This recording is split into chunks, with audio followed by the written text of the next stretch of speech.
ভয় করো। ইত্তাকুল্লাহ, ইত্তাকুল্লাহ, ইত্তাকুল্লাহ। ওহে মুসলিম, তোমাকে আল্লাহর সামনে দাঁড়াতে হবে। তোমার হিসাব নেওয়ার জন্য আল্লাহই যথেষ্ট, যিনি সব জানেন। তুমি তা গোপন করো ও প্রকাশ করো। তোমাকে অবশ্যই মৃত্যুবরণ করতে হবে। যখন তুমি দুনিয়ার সব কিছু ছেড়ে চলে যাবে, শুধু তুমি আখিরাতের জন্য যা সঞ্চয় করেছ তা নিয়ে সাবধান হও তোমার শেষ আমলের ব্যাপারে। তুমি জানো না কখন তোমার শেষ মুহূর্ত। তুমি কি প্রস্তুত মৃত্যুর জন্য? তুমি কি প্রস্তুত কবরের সওয়াল জবাবের জন্য?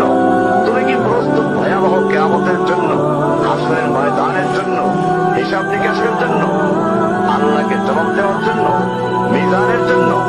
তুমি কি প্রস্তুত চুলের চাইতে সূক্ষ্ম, বারবারের চাইতে ধারালো সিরাতকে পাড়ি দেওয়ার জন্য?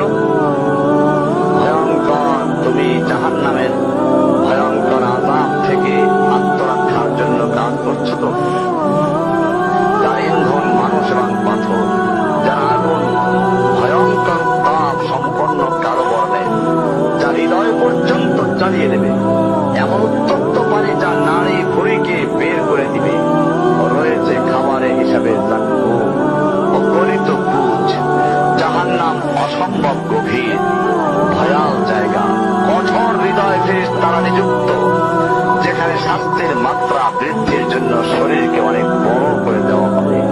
চামড়াগুলো চলে যাবে, বের হতে চাইবে, বের হতে পারবে না। মৃত্যুকে ডাকবে, মৃত্যু আসবে না। ভয়ঙ্কর শাস্তি যা অনন্তকাল ব্যাপী চলতে থাকবে।